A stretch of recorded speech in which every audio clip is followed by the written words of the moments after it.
നമ്മൾ ലണ്ടൻ സന്ദർശിക്കുമ്പോൾ നമ്മുടെ മനസ്സിലേക്ക് ഓടിയെത്തുന്ന കുറേ സ്ഥലങ്ങളുണ്ട്. Big Ben, Buckingham Palace, London Eye, അങ്ങനെ. എന്നാൽ ലണ്ടന്റെ ഏറ്റവും മനോഹരവും ലോകപ്രസിദ്ധവുമായ ലാൻഡ്മാർക്കുകളിൽ ഒന്നാണ് London Tower and London Bridge. നമ്മൾ ഇന്ന് കാണാൻ പോകുന്നത് സാധാരണ പാലത്തിന്റെ കഥയല്ല. 130 വർഷങ്ങളേറെ പഴക്കമുള്ള ഒരു പാലം എങ്ങനെ നിർമ്മിക്കപ്പെട്ടു, എന്തുകൊണ്ടാണ് ഈ പാലം തുറക്കാനും അടയ്ക്കാനും കഴിയുന്നത് എന്നൊക്കെയാണ് നമ്മുടെ ഈ വീഡിയോയിൽ കാണാൻ പോകുന്നത്. അപ്പൊ let's see London Tower and London Bridge. Welcome to life with Albin and stay tune. അപ്പൊ നമ്മുടെ ലണ്ടൻ സീരീസിന്റെ ലാസ്റ്റ് വീഡിയോ, മുമ്പത്തെ വീഡിയോ ഇത് കാണാത്തവർ ലിങ്ക് കൊടുത്തിട്ടുണ്ട്, പോയി കാണുക, അഭിപ്രായം പറയുക. അപ്പൊ നമുക്ക് വീഡിയോയിൽ കിടക്കാം. നമ്മളിപ്പോ കാണാൻ പോകുന്നത് ലോകത്തിലെ ഏറ്റവും പ്രസിദ്ധമായ പാലങ്ങളിലൊന്ന് ലണ്ടൻ പാലമാട്ടോ.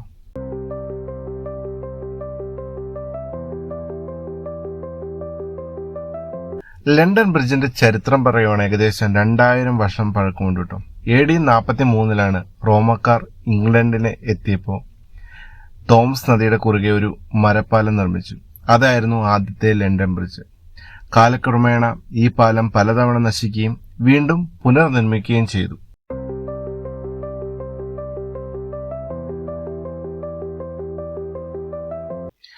അങ്ങനെ ആദ്യത്തെ മരപ്പാലത്തിന് ശേഷം 1176 കല്ലുകൊണ്ടുള്ള ഒരു പുതിയ പാലം നിർമ്മിക്കാൻ തുടങ്ങി. അങ്ങനെ 33 വർഷമെടുത്ത് 1209 കല്ലുകൊണ്ടുള്ള പാലം പൂർത്തിയായിട്ടോ. അന്നത്തെ കാലത്ത് പാലത്തിന് മുകളിൽ വീടുകളും കടകളൊക്കെ ആയിരുന്നു. ആളുകൾ താമസിക്കുകയും വ്യാപാരമൊക്കെ ചെയ്ത ഒരു പാലമായിരുന്നത്.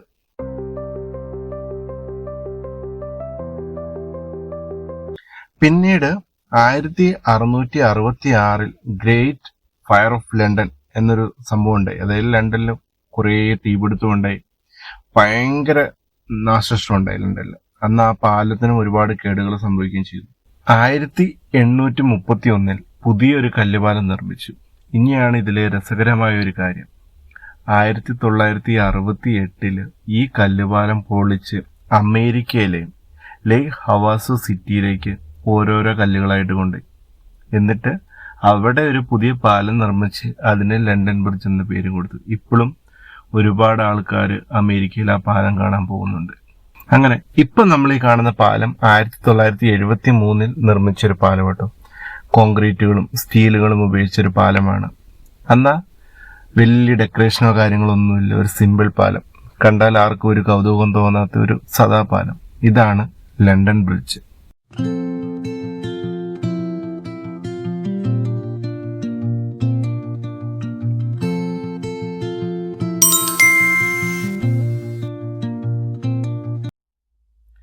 ഹലോ ഗേസ്, നമ്മളിപ്പോൾ കാണുന്ന മനോഹരമായ കപ്പലാണ് HMS ബെൽഫാസ്റ്റ്. ഇത് പറയുകയാണെങ്കിൽ ഒരു ലൈറ്റ് ക്രൂയിസ് കാറ്റഗറി പെടുന്ന ഒരു കപ്പലാണ്. പക്ഷെ ഇത് യുദ്ധ കപ്പലാണ്. നമുക്കിത് കയറി കാണാനൊക്കെ പറ്റും. നമ്മളിന്ന് വന്നപ്പോൾ ഇച്ചിരി ലേറ്റ് ആയിപ്പോയി, അതുകൊണ്ട് നമുക്ക് കയറി കാണാൻ പറ്റിയില്ല. പക്ഷെ ഇത് കാണാൻ താല്പര്യമുള്ളവർ ലണ്ടനിൽ വരുമ്പോൾ ഏകദേശം ഒരു രാവിലെ 9 തൊട്ടിട്ട് വൈകിട്ട് 4 മണി വരെ ഇതിൻ്റെ ടിക്കറ്റും കാര്യങ്ങളും അവൈലബിൾ ആണ്. ഇതിൻ്റെ തൊട്ടടുത്തുള്ള ഇൻഫർമേഷൻ സെന്റർ അല്ലെങ്കിൽ ഇതിന്റെ കൗണ്ടറിൽ വന്നു കഴിഞ്ഞാൽ നമുക്ക് ഇതിൻ്റെ അകത്ത് കയറി ഇതിന്റെ ടിക്കറ്റും കാര്യങ്ങളൊക്കെ എടുക്കാൻ പറ്റും. അല്ല, നമുക്ക് ഓൺലൈൻ എടുക്കണമെന്നുണ്ടെങ്കിൽ അങ്ങനെ എടുക്കാൻ പറ്റും. ഓക്കെ, നമ്മൾ ഇന്നേക്കാൾ അത് കയറി കാണുന്നില്ല. കാരണം എന്താ വെച്ചാൽ നമ്മുടെ ഫസ്റ്റ് പ്രയോറിറ്റി എന്ന് വെച്ചാൽ ലണ്ടൻ ബ്രിഡ്ജും അതുപോലെ തന്നെ ടവർ ബ്രിഡ്ജും കാണുക എന്നായിരുന്നു. അപ്പോൾ വൈകിട്ട് വന്നാലാണ് ഇത് ലൈറ്റൊക്കെ ഇട്ട് അടിപൊളിയായിട്ട് കാണാമെന്ന് ഓർത്തിട്ടാണ് നമ്മൾ വൈകിട്ട് എത്തിക്കുന്നത്.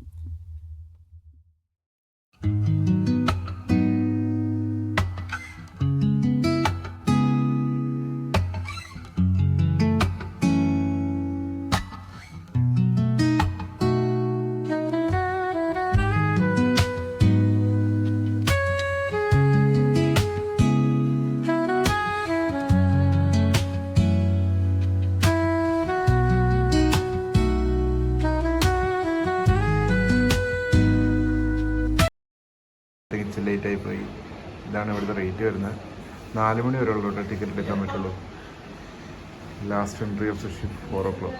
അത് കഴിഞ്ഞാൽ പിന്നെ പറ്റത്തില്ല. അപ്പം നമുക്ക് ഇനി ഞാനൊരു HMS ബെൽഫാസ്റ്റിന്റെ ചെറിയൊരു ചരിത്രം പറയാം കേട്ടോ. അത് ഏകദേശം 1938 ബ്രിട്ടന്റെ സർവീസിലേക്ക് വന്നൊരു കപ്പലാണിത്.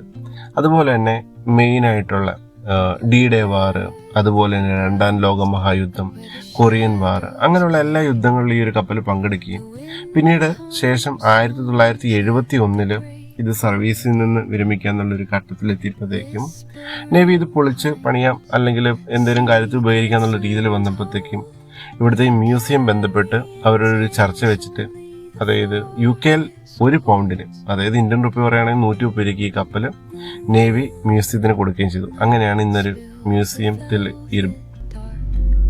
അങ്ങനെ അത് സംഭവിച്ചുകൊണ്ടാണ് നമുക്കൊക്കെ ഇപ്പം ഇതിങ്ങനെ ഇവിടെ നിന്ന് കാണാൻ പറ്റുക. അപ്പം ഇവിടെ വരുന്നവരൊക്കെ ഇത് മസ്റ്റായിട്ടും വന്ന് കാണുക. യുദ്ധക്കപ്പലൊക്കെ നേരിട്ട് കാണാൻ പറ്റുന്ന ഒരു ഭാഗ്യം തന്നെയാണ്.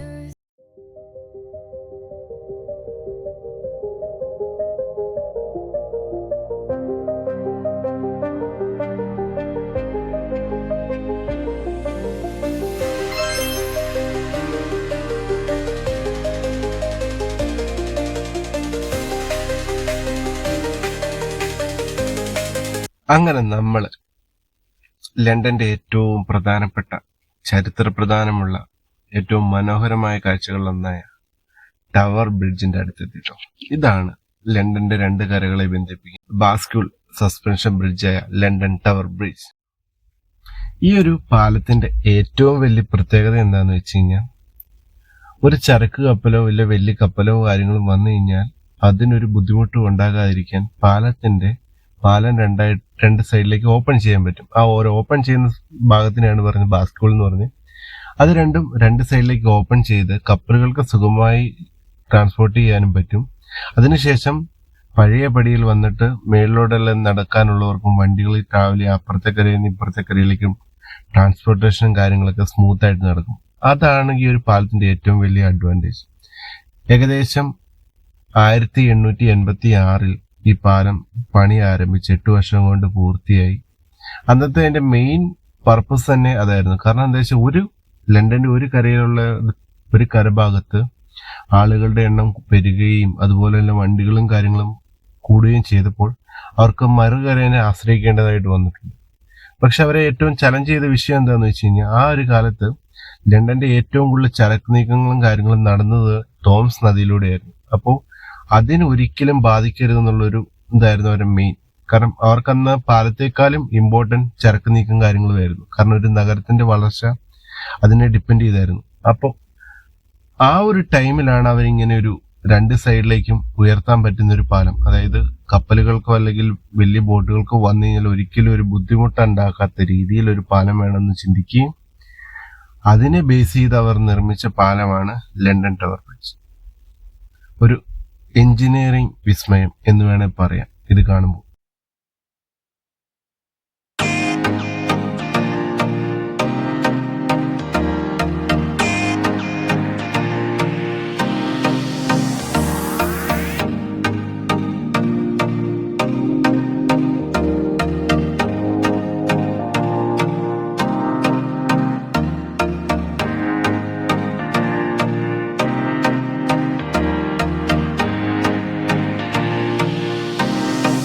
ലണ്ടൻ ടവർ ബ്രിഡ്ജ് കാണാൻ വരുന്ന ഒരു സജഷൻ, നമുക്ക് പാലം ഉയർത്തി കാണാൻ പറ്റിയില്ലെങ്കിലും ഒരു ഈവനിങ് സമയത്ത് വന്നു കഴിഞ്ഞാൽ ഇവിടുത്തെ സൺസെറ്റ് കാണാൻ അടിപൊളിയാണ്. അതായത് നമ്മുടെ ലണ്ടൻ ടവറിന്റെ മണ്ടയിൽ കയറി കഴിഞ്ഞാൽ നമ്മുടെ തോംസ് നദിയുടെയും അതിൽ പോകുന്ന ക്രൂയിസ് കാര്യങ്ങളൊക്കെ ആയിട്ടൊരു അടിപൊളി ഒരു ഫീൽ കിട്ടും കേട്ടോ. അപ്പം മാക്സിമം വരുന്നവരെല്ലാം ടവർ ബ്രിഡ്ജിൽ കയറി അവിടെ നിന്ന് എല്ലാ കാഴ്ചകളൊക്കെ കണ്ടുപോവുക, എൻജോയ് ചെയ്യുക. ഈ പാലത്തിന്റെ ബാസ്ക്യൂൾ ഏകദേശം 86 ഡിഗ്രി വരെ ഉയർത്താൻ പറ്റുമെന്നാണ് പറയുന്നത്. പക്ഷെ ഇപ്പോ എപ്പോഴും അത് ഉയർത്താറില്ല. ഇപ്പൊ ഏതെങ്കിലും ഒരു ചരക്ക് കപ്പൽ വരുന്നുണ്ടെങ്കിൽ വിത്തിൻ മണിക്കൂർ മീൻസ് 2 ദിവസം മുമ്പെങ്കിലും സ്പെഷ്യൽ അപ്രൂവൽ എടുത്താൽ മാത്രമാണ് അത് ഉയർത്താനുള്ള അനുമതിയും കാര്യങ്ങളൊക്കെ കിട്ടുള്ളൂ. അങ്ങനെയാണ്. നമുക്കിപ്പം എല്ലാ സമയത്തൊന്നും ഇത് ഉയർത്തി കാണാനും പറ്റില്ല. ഏതെങ്കിലും കപ്പൽ വരുന്നുണ്ടെങ്കിൽ നമുക്കത് ബാസ്ക്യൂൾ പൊങ്ങിയുള്ള കാണാൻ പറ്റും. അല്ലാത്ത സമയത്തെല്ലാം ഇതുപോലെ തന്നെയായിരിക്കും നമുക്കുള്ളൊരു വ്യൂ കിട്ടുക.